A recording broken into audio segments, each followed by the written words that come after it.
അടാ ആ മരുന്ന് കിട്ടിയിട്ടാ. അതോ എടാ നീ അയാളെ കണ്ട? ഞാൻ ഇടയ്ക്ക് അയാളെ ശ്രദ്ധിക്കാറുണ്ട്. അയാൾ ഈ കടത്തണ്ണയിലൊക്കെ കിടക്കും. പക്ഷെ കണ്ടിട്ടേ തെരുവിൽ കിടക്കുന്ന ഒരാളെ പോലെ ഇല്ലല്ലേ? നിനക്ക് എന്താ വല്ല പാമ്പ് ടീമായിരിക്കും. നീ പറഞ്ഞ ശരിയാട്ടാ, കണ്ടിട്ട് നല്ല കുടുംബത്തിലെന്നാ തോന്നുന്നത്. ഞാനൊന്ന് നോക്കിയിട്ട് വരാം. നീ ഇവിടെ ഇരി.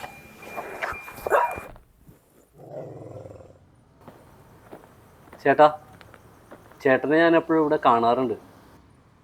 ചേട്ടൻ എപ്പോഴും ഇവിടെ തന്നെയാണോ കിടപ്പ്? ചേട്ടൻ്റെ പേരെന്താ? പേര് രാഘവൻ. ചേട്ടൻ നാട് എവിടെയാ? നാട് പനങ്ങാട്. വീടില്ലേ ഏട്ടന്? വീടുണ്ടായിരുന്നു, ആ ഭാര്യയുടെ പേരിൽ എഴുതി. അവൾക്ക് മെഡിക്കൽ കോളേജിലാണ് ജോലി. ചേട്ടൻ പിന്നെ എന്തിനാ ഈ കടത്തെണ്ണയിൽ കിടക്കുന്നത്? കുടുംബമില്ലേ ചേട്ടാ?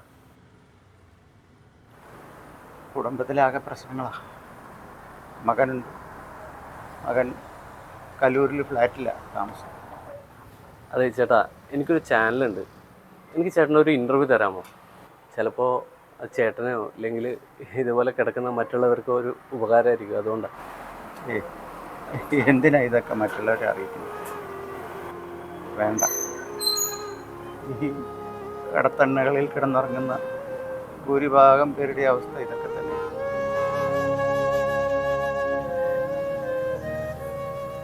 ശരിയേട്ടാ.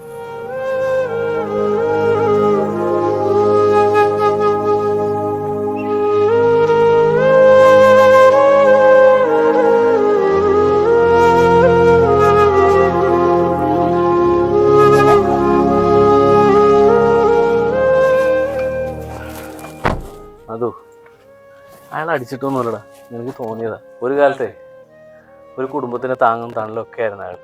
ഇപ്പം ആർക്കും വേണ്ടാത്ത ഒരാളായി. സർക്കാർ പറയുന്നു മാലിന്യം തെരുവിൽ കളയരുത്, പിഴ കൊടുക്കേണ്ടി വരും. വീട്ടിൽ സംസ്കരിച്ച 5% ബിൽഡിംഗ് ടാക്സ് കുറയ്ക്കാം. എടാ അയാളെ ഒരു മാലിന്യമായിട്ടെങ്കിലും കൺസിഡർ ചെയ്തിരുന്നെങ്കിൽ എത്ര നന്നായേനെ. പിഴ കൊടുക്കിയിട്ട് അയാളെ വീട്ടുകാർ അയാളെ കുടുംബത്തെ കൊണ്ടുപോയേനെ. പാവം.